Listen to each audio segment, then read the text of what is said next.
Welcome back, everyone, on this lovely rainy day today. My name's Brett Morgan. This is Beyond the Kit.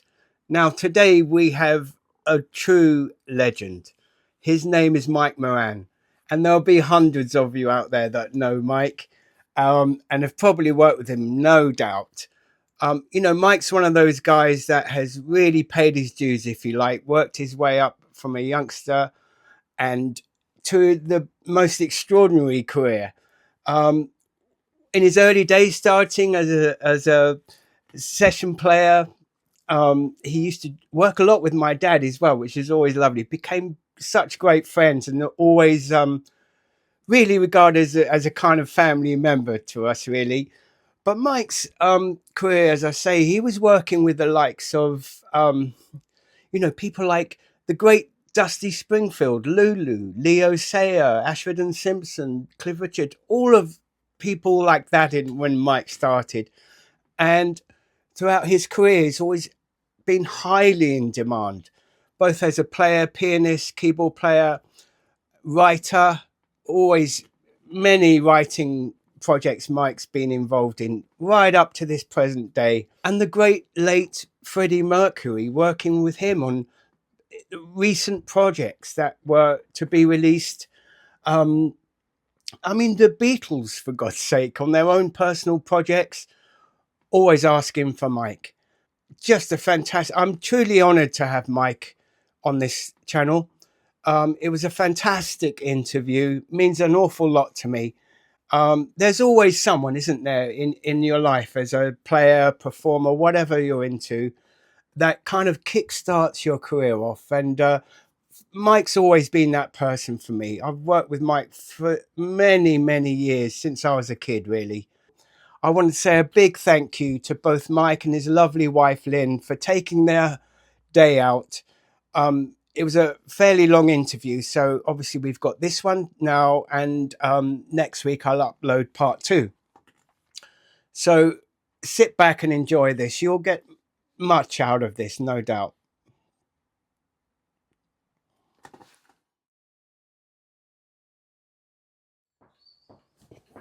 Mike.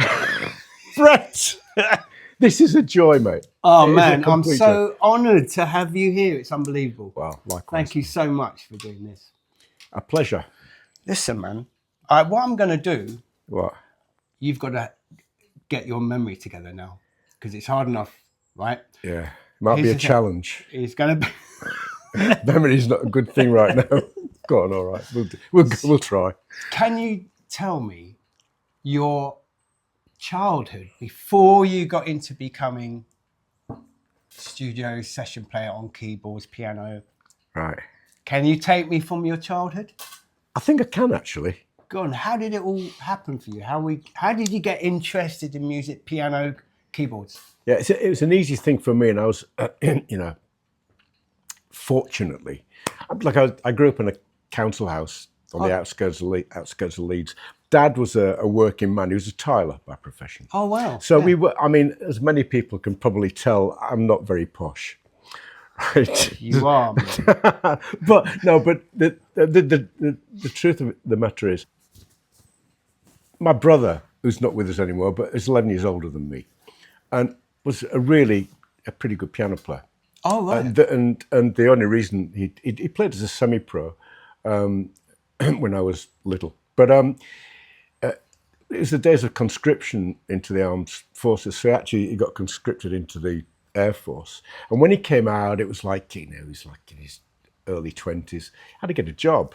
Yeah. So he was a cinema manager for a while, actually. But then he finished up running IT in an engineering factory. So, but my earliest memories musically are very much linked to him. My dad, as I said, was a working man, a tiler, a very gentle man actually. But he worked for a company, but then he decided he could go on his own. So he then became independent, and he started to kind of get all these jobs. He was very good at his job. He used to do those fancy mosaic things as well. Yeah. And the story, well, it's a true story actually, but the story goes that he came home one week and, Mum said, well, I need to go out and do some shopping. Where's the money? And he said, well, might be a bit late coming, And he said, but I got paid part of it. She said, well, where is it? He said, it's arriving on a lorry tomorrow. When you take the piano, they said, we've got a piano we don't want. Will you take that as part of the money? What? And he did. And so suddenly this piano appeared. It's way before I was born. And my brother started to have lessons. And he had lessons from a local concert pianist who wasn't actually that much older than him, a very brilliant lady. Her name was Betty Pask, but she taught me as well subsequently. But so my brother learned to play classical piano, but he was really, really very, very interested in jazz and the pop music at the time. Yeah. So he would always have the radio on. I can remember Jazz Club, which is hosted by a chap called Steve Race, and I remember hearing that virtually from the cradle, Yeah. And he was very, very looked after me very well, almost like my dad used to work away a lot, and then my mum and dad got divorced, but he's actually more like my dad. Yeah, I mean, 11 years is a long gap. Yeah, right? it is, especially when you're that age. Yeah, exactly. But the other thing that happened to me, I'll go into that chapter. But anyway, he would have piano. He would play the piano, and I remember distinctly standing at the end of the piano, probably aged 4, let's say. Well, yeah. I can remember that, but standing and then watching him play the piano and looking at the music and as time went on, he said to my mum one day, I think you need to get the kids some piano lessons. Yeah. And she said, why? She said, well, he's actually, when I get off the piano, he starts playing the tune. I've just been trying to play the piano. And so there was a sort of a family inquest into this, because money was not, in great amounts. We didn't have anything actually.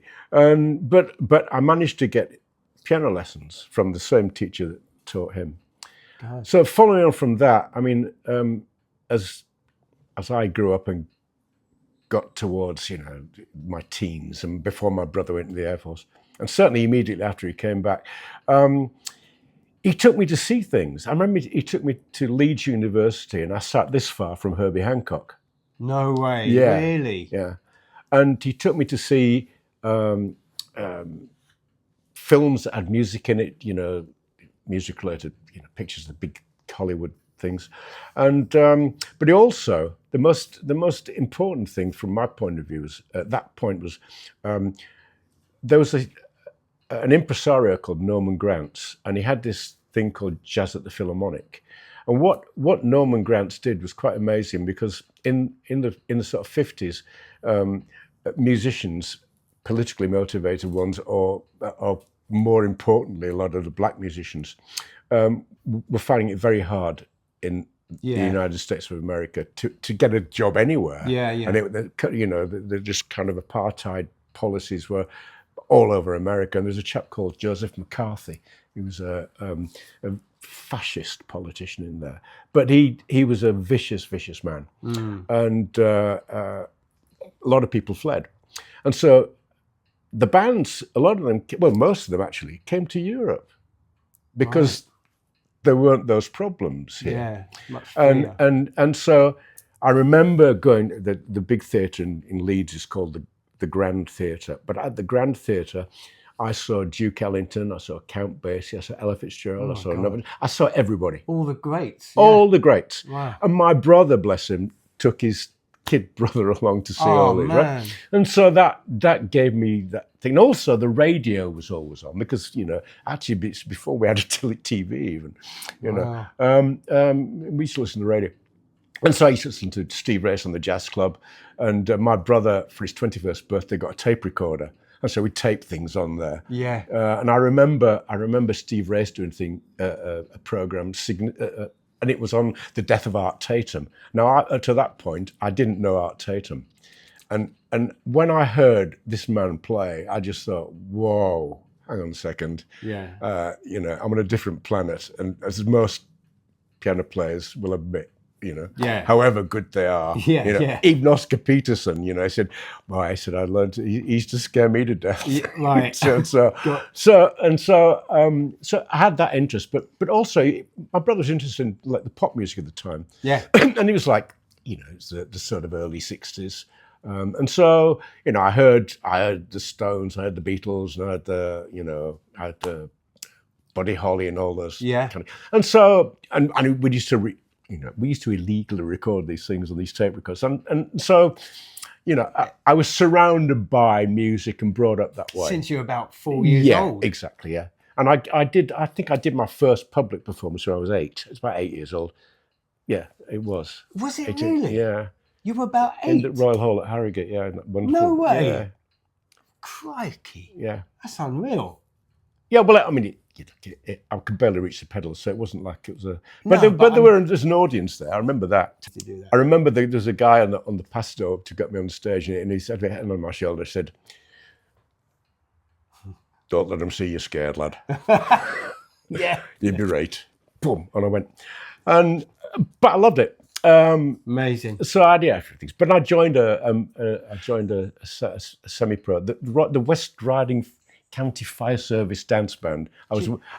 Man, there's nothing wrong with your memory. Jeez. No, it's unbelievable. Yeah, but I couldn't believe that I was playing in a band and playing, you know. Yeah. I mean, you know. You remember those times. I do remember. Yeah. But also there's a guy, my piano teacher, my classical piano teacher, Yeah. she couldn't figure out quite how I managed to play, like improvise and play jazz and play stuff. And it fascinated her, and she said, you must... Because she wasn't teaching you that, was she? No. She was teaching me classical music. Yeah. And which everybody should do. Yeah. There's nothing better than classical training. Yeah. So anyway, she said, I met a gentleman who's the head of music at Ellen Grammar School, and he's a jazz piano player, and he plays. And I've asked him to come and hear you play. Mm. And so this guy, Nick Rodwell, his name was. He's undoubtedly no longer with us anymore, but he was an amazing influence on me.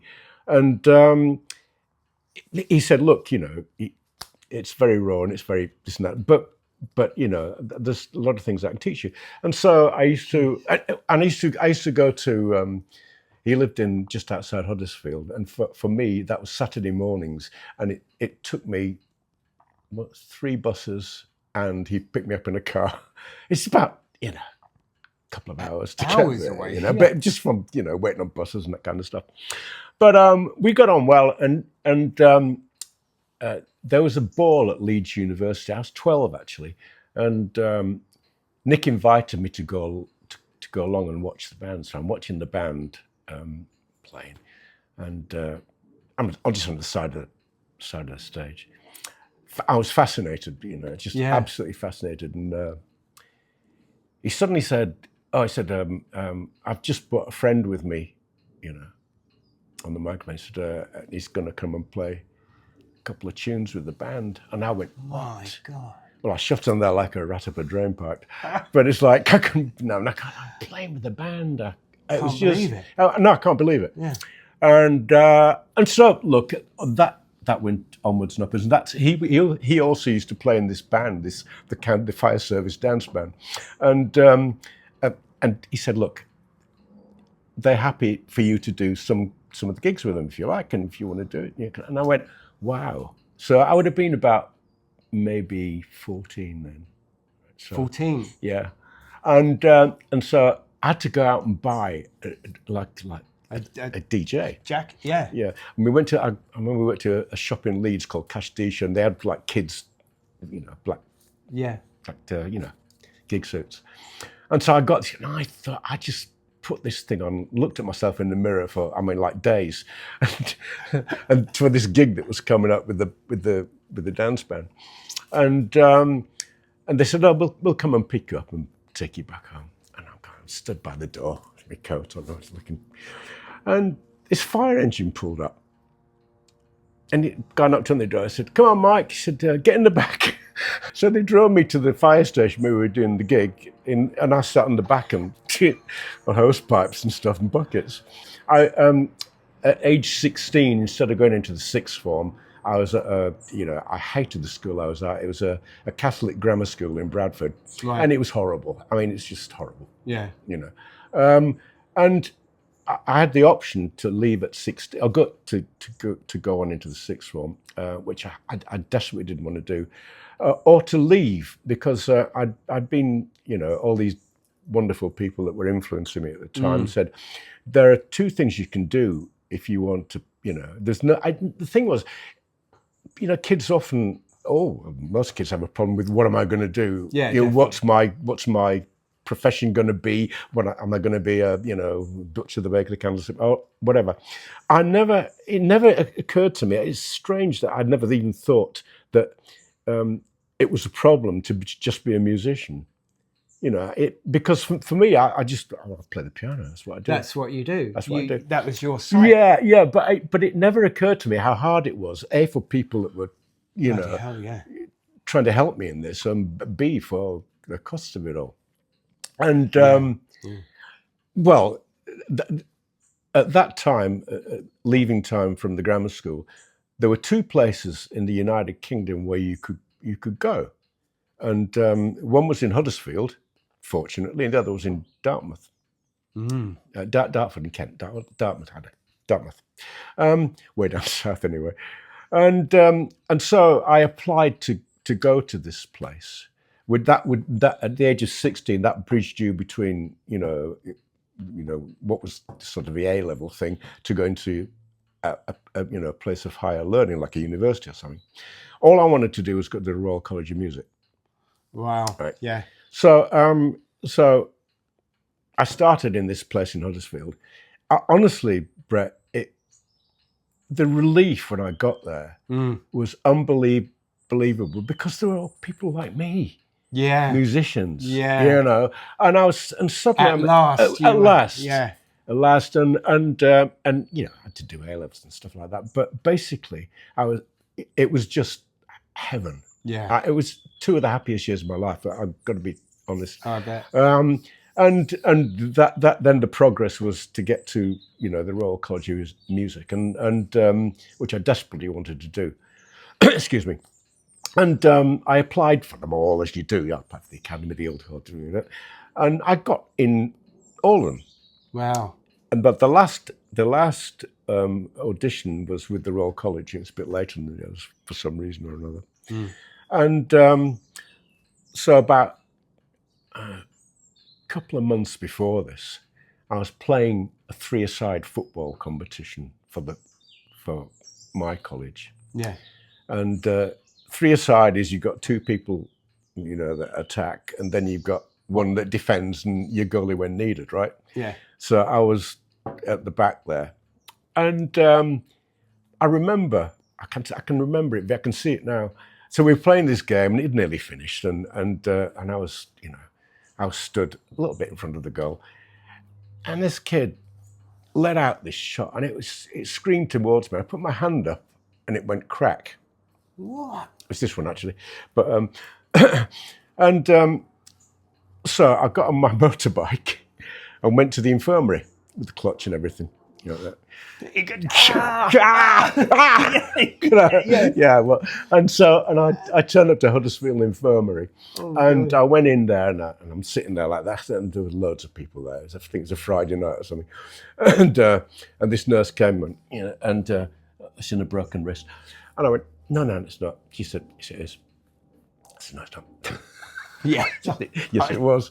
So I had to leave the bike there, go home on the bus. And I remember going around, because I was in plaster, and I'm going, it's all gone horribly wrong. And I remember peeking around the door, my mum sat watching the TV. I said, it's not as bad as it looks. I came in with a pot, and I thought, well, that's my chances of getting into college gone. The principal of Huddersfield Tech at the time did write to college and said, look, we think this kid's got potential, and is it possible that we could move his thing back? And they said, well, not really, because it's only if we normally fill all the spaces and put people on a kind of a reserve list and that kind of stuff. And well, to be fair, they gave me an audition, and it was slightly before the cast was due to come off, so I took the cast off myself. Yeah, I know it's not this. You were so bloody determined, weren't you? But I've been sort of practicing. I've been trimming the plaster to be able to play. And so I mean, I wasn't in the best shape, but I got in. Wow. And That's amazing. Yeah, and that was it. So I was in London, you know, in Sergeant Pepper year. Yeah. And it was the best. Oh, wow. Just, and I was at Royal College of Music, and so life seemed brilliant. I mean, God, what an insight! I mean, I stayed in college as long as I could. Yeah, it was brilliant, absolutely brilliant. I mean, in terms of, you know, the great people, it's a great. All these institutions are fantastic. Amazing. The college I wanted to do because Elgar went there. It was back in the Alba. It's just the, you know, it's the history of the place, and I just wanted to be there. But I mean, I'd not been in London very long, and I thought I'd got to make some money because the tuition was all paid for. Right. But there was there's a small scholarship which gave me, you know, a measly amount of money really to exist on. It wasn't really enough. It just paid your digs or something. Just. Right. Just, and you know, and college meals were, you know, were cheap. But you're existing really. So I've got to do something about this.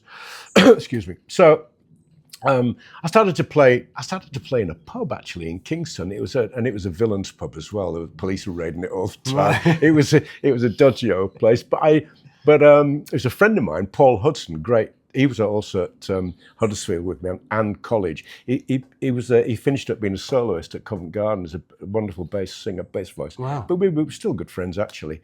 And Paul was a man who was always out for a deal or cooking. He used to do things that made my hair curl actually to make money.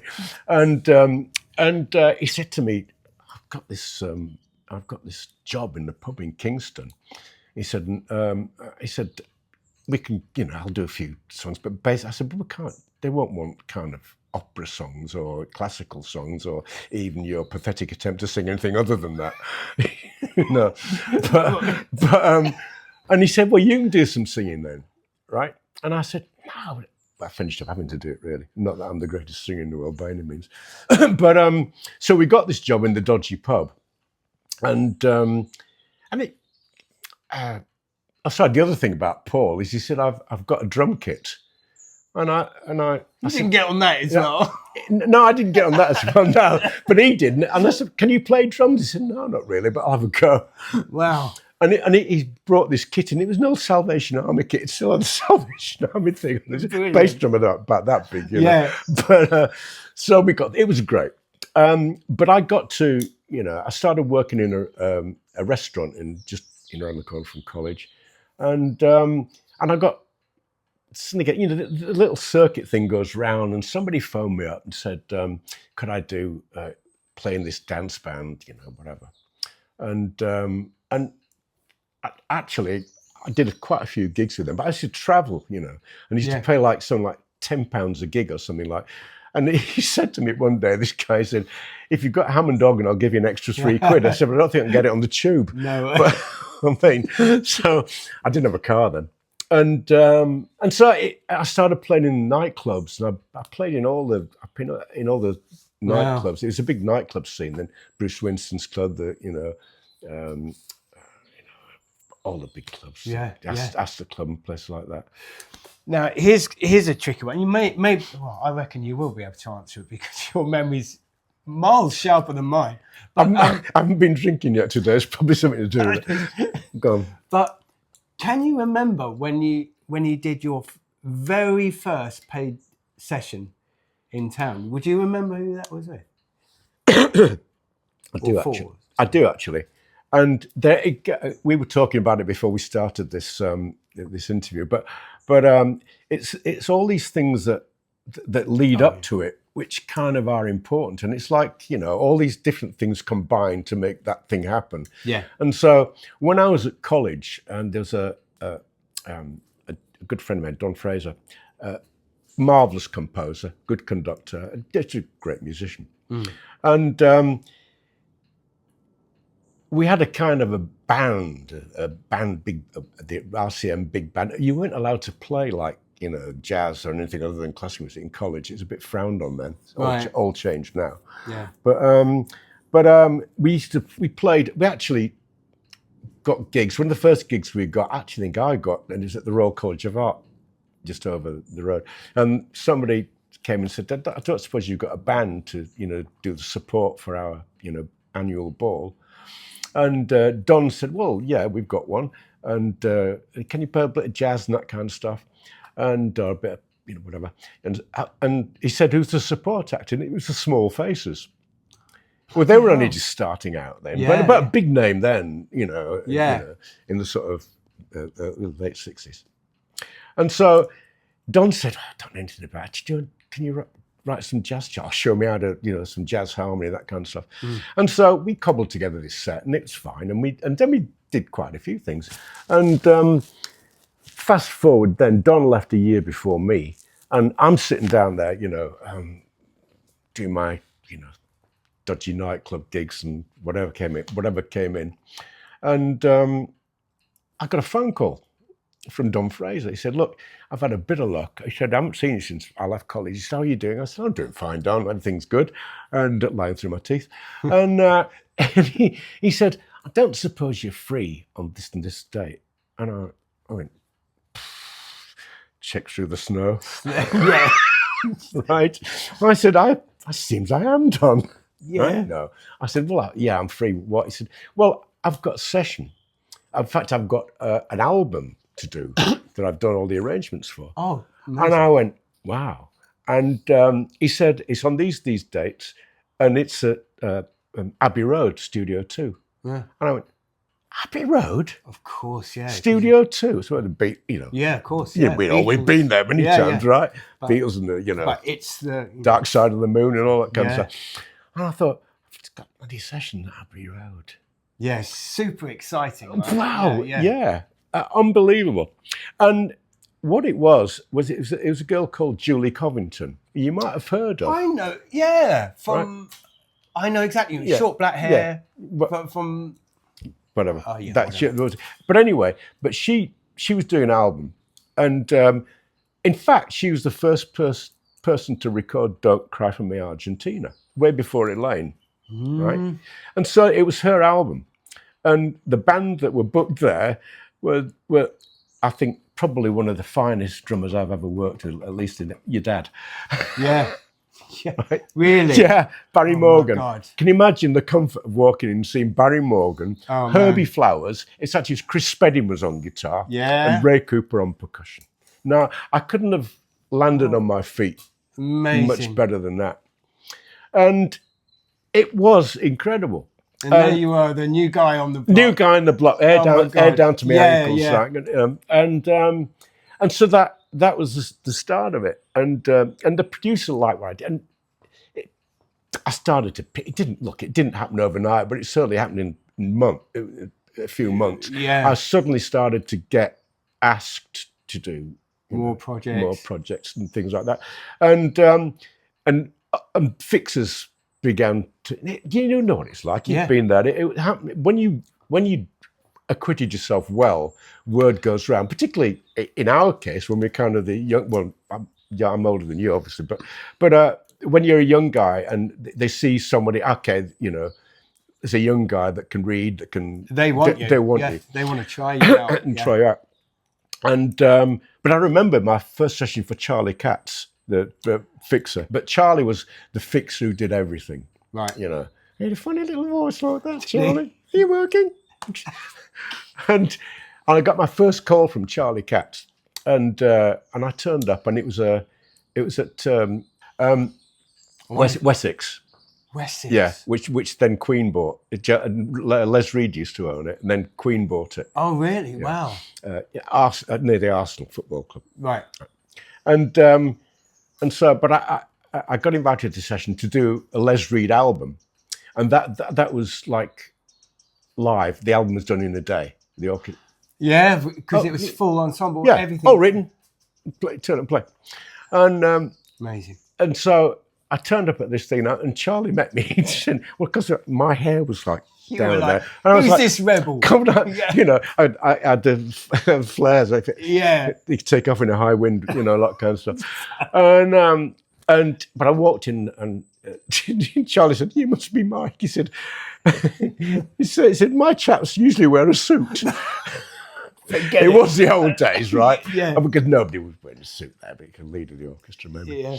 And so it's a lovely guy called Alan Chew, marvelous arranger, Alan, and he'd written all the charts. So it's six in the morning session, 6 in the afternoon session, mix it in the evening. Album goes that quick. And you know, and Les Reed was a first class musician and a decent player himself. Yeah, yeah. So it's a bit of a roast. A hell of a roast. Not really.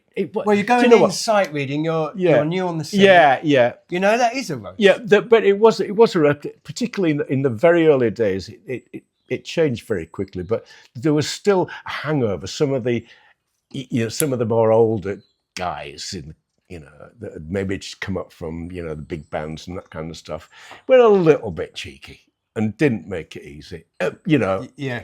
Rhythm section's different. Yeah. Different people, so yeah, I've got a bit of stick, and I remember somebody. I won't mention the person's name, but he's but I remember him saying, I was just thinking there's I can't remember what tune it was playing now, but it was a bit of a bebop thing. It was in D flat, and I remember him saying, "Let's see how he gets on with this then." Oh, nice. Well, he got on all right, fortunately, but it goes. And the amazing thing is, Alan Chew, who was the MD then, was also working with Dusty Springfield at the time, and he phoned me up and he said, "Look," he said, "Dusty's got this. She's on the Lulu show, and she wants to do a song called 'Take Me to the Pilot,' which is one of Elton's songs, right? And it starts with this kind of funky, thing on the front." And he said she's not really. She doesn't want to do it with the house banding, because she'd like to rehearse with it, and because it's a feel thing. Yeah, and it's a different kind of thing. Different vibe, isn't it? And so he said, "Would you go and do it?" And I said, "Well, I'd love to. Yeah, Dusty's a massive star." And she'd just come back from America to do this. It wasn't greeted very well by the in-house band. No, I bet. Yeah, I can see that. Right? Yeah. Because and there was nothing wrong with it. I mean, I hear what you're saying. But it was, and I felt a little bit awkward because of the piano player that was in the band regularly had been, I don't think he cared very much really about, but anyway, it wasn't, except at the door when I was going in, I ran into Clem Catini, who was on the drums. Oh yeah. Right? And that was the first time I worked with Clem. And it's been a bit weird, And when Clem arrived and he said, "You all right?" I said, "I'm fine, mate." "Yeah." I said, "I don't think I'm very welcome." He said, "You're welcome with me, son." Brilliant. Yeah. So you hooked up straight away. Yeah. Oh my God. But it could have been. It all changed pretty quickly because when you start, everybody gets a little bit of a rough ride. Not. That's true. It can happen, but it wouldn't. I think as time's moved on, it didn't really. But certainly at that time there were it was a little bit for until you get established, and then they kind of they're all over you like a rash. Yeah, I mean that's so great to hear that, Mike. All of the reason why I wanted to get all of your childhood and the way up is because everyone knows about yourself. I mean, oh my God, honestly, I'd have to cover all of this table just to write a list of the people you ended up and are still working with over your career. I mean, it's been ridiculously busy for you, hasn't it? Yeah, I mean, so it was great hearing all those stories. I mean, I think the thing about, particularly at that time, when I think my first session would have been in like 1971 or something like that. Yeah. Just left college that year. And I think that was about 1971. At that time, London was the epicenter Yeah. of music, fashion, art, hairdressing, you know, Everything. Finance. whatever, everything. Yeah. And so it was a golden time. And I don't think, well, we all talk about it, but and it's not just like, you know, someone from an older generation saying that was the best time ever. But I can't think of anything since that's even got remotely close to what we went through as studio musicians at that time. And we were available for everybody. And I think the other thing about the English way of doing stuff, and I remember one of the film sessions I did, but I mean, that's the other thing about, you know, an education a musical education when you get used to reading. Yeah. And sight reading, particularly, all that kind of stuff. It might have been, I'm just trying to think of the composer. It wasn't Henry Mancini because I worked with him quite a lot. But so you did lots of films for him. Yeah. Pink Panther films. Really? Yeah. But and for a long time, you know, I'd get the first call. Amazing, yeah. So and working with someone like him was just extra. I mean, what a genius! And you were so young as well. You know, that's, I mean, fantastic, man. But going back to the other one, and I can't remember who it was now, but it might have been Jerry Goldsmith, whatever. But you know, it's one of the big ones. And I remember saying we're doing a session, like the morning and afternoon session together, and he's going, thanks very much, yeah, well done. And he said, oh, we'll see you tomorrow. And he said, oh, you on tomorrow?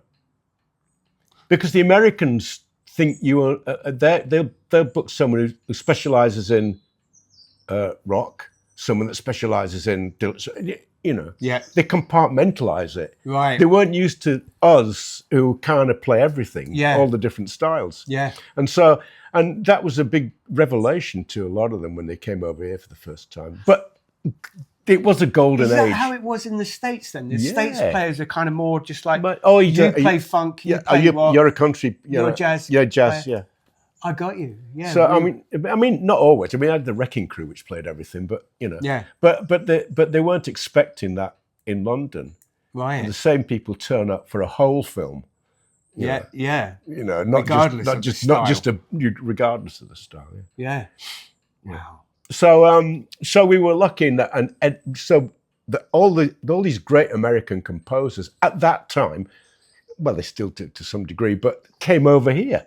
Yeah. And so, I mean, you know, you must have been like endlessly busy. Yeah. You know. Well, we all were. I mean, it wasn't, you know, I mean, it was just, I was one of the rhythm section. Yeah. But you know, because obviously, you know, a lot of people know Mike as, you know, incredible score, film writer, TV series writer, whatever you want to do. Wow. You know, but a long career doing, as you just described, session player in the studio, working for all these artists.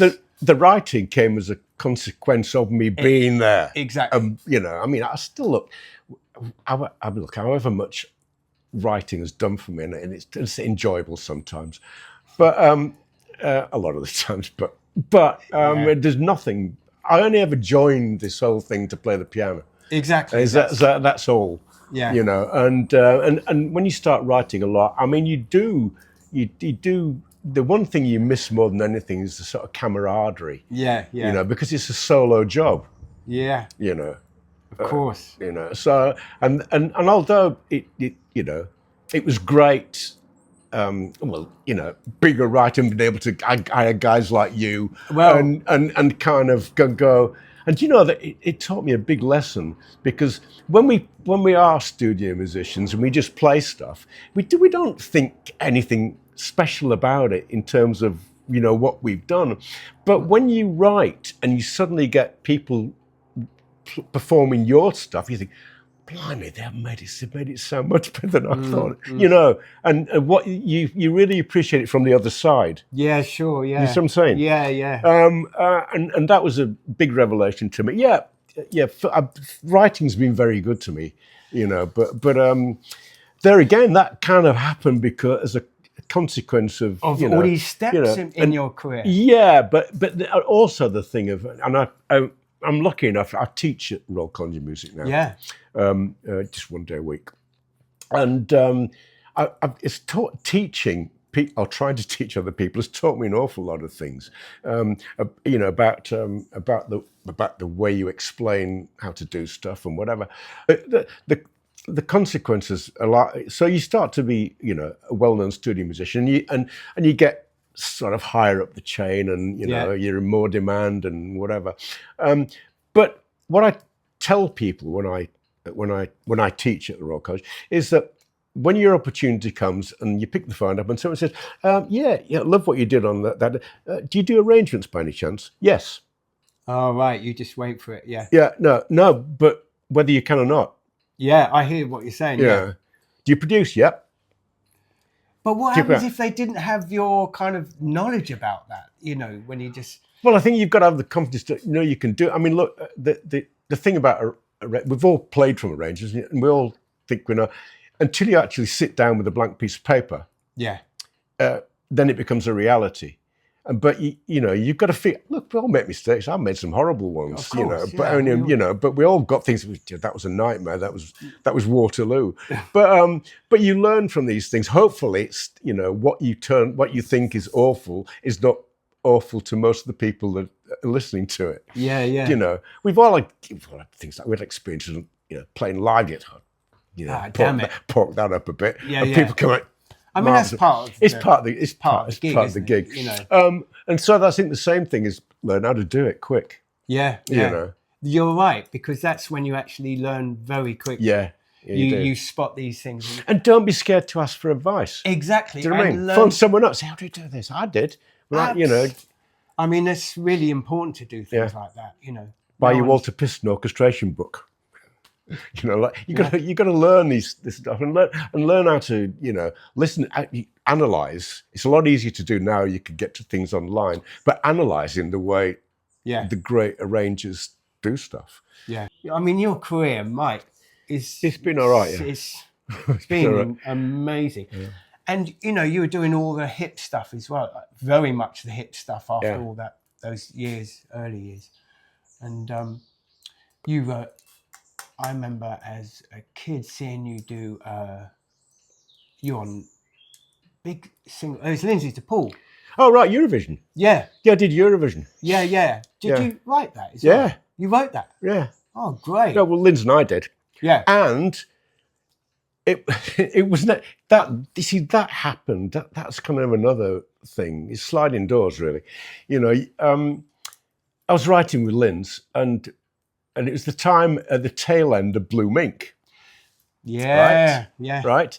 And it kind of finished in many ways.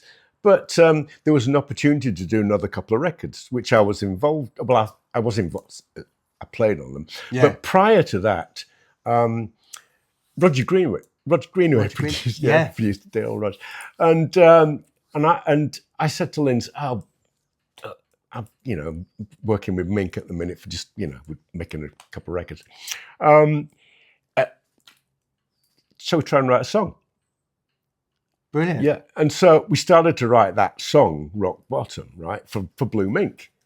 Right. Oh, that was what it was. That was exactly what it was. Good.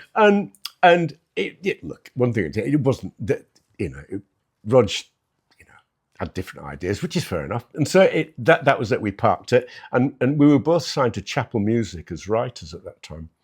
And, a few weeks went by, whatever it was. And I got a phone call from one of the guys that worked at Chapel. It said, good news, that song you wrote, for Blue Mink, it's in the last 6 for Eurovision. And I said, what? What's going on? I didn't know. No. I said, he said, well, it's doing nothing. We thought it was kind of catchy. So we put it in for Eurovision. And Lindsay and I had done a demo of it. You know, and we both sung on it. and anyway, it wasn't, I am not, I wouldn't describe myself as a singer, but I've sung and I've, on stuff. But so we did the demo, and the demo went in, And he said, "You're right. Well, it's, you know," and it was that thing where you'd have a different. They used to have a competition on TV, didn't they? So you'd have like 5 days of different people do, and then somebody'd win that would make you the representative. So it's a competition. Yeah. And he said, "Well," I said, "Well, we need to find." I said, "We'll need to find somebody to sing it," because Linz had just signed a solo deal with Polydor. Okay. Right, and so that was it. And so he said, "No, and we've entered it, and you're the artist." That's it. It's got to be like this. Boom. Yeah. I said, You didn't even think about that. And I said, "Well, mate, I'm rock and roll heavy metal. Yeah, I'm not. It's not me. Yeah. It's not me." But You did. But those days, if you were the Eurovision entry, then you know it made a lot of money. Yeah. And Polydor had already signed Lindsay, and I got a phone call from them saying, "Look, would you mind if the record went out on Polydor?" And I said, "Don't mind at all. It's probably an easy thing to do." So it all went ahead, and we made the record. Actually, we used the demo and tarted it up because it was all right. And I did a string arrangement on top of it and that kind of stuff. And what Polydor forgot to do, because they just assumed everything had been done, was they didn't do a deal for me. Right. And Lindsay was on a very good deal. And so I phoned a famous solicitor and I said, "I've got a contract negotiation for you." And he said, "Oh, what's that?" He said, I said, "Well," I explained what had happened. I said, "And Polydor, we've got the record, but what they haven't done is negotiate a deal with me for it. They just assumed something." Yeah. And he said, "Oh dear." Let's get them. And it wasn't "let's get them." No, I know. He said they get exactly the same. And Lindsay had a very good deal. And the head of A&R at Polydor phoned back. He said, "They're going to come for me in black leather coats and shoot me." So we owned everything, basically. Fantastic. So we wrote it, we performed it, and we produced it. And at that time, well, Polydor particularly, the Beatles had to do it as well, is that you had to do the record in German as well. So we did a German version. How the hell did you do that? Well, we went to didn't have digital. No. We went to Hamburg. Yeah. We went to Hamburg, and we got. It was very stern. The chap was teaching us, and he was no. It's not a character slur in the Germans or anything, but it was it was a bit severe. And so we finished up with this thing. It was a pretty. It did really well. It sold a lot of records, and it was a quite a big hit here. But it was a massive hit in Germany. God. And at one point, the English version was #1, and the German version was #2. Really? Yeah. Anyway, that was that. So that was Eurovision. Incredible. Yeah, I remember hearing that a lot when I was, younger and stuff. But yeah, that was on all the time. And then you ended up working with endless artists. The list is forever, isn't it? Really, let's be honest here. Yeah. It shows you, doesn't it, that you get together like that example with Lindsay, and you go, "Oh, should we just see if we can write something to quite blasé, casual?" Yeah. And then. Well, Lindsay's a very good songwriter. She had some massive hits in the 70s and 80s. So, and then, years went by working for all these artists. And of course, you became a really close friend of very current Freddie Mercury. Oh, dear old Fred, yeah. I mean, you're a very close friend of his, aren't you? How did that happen?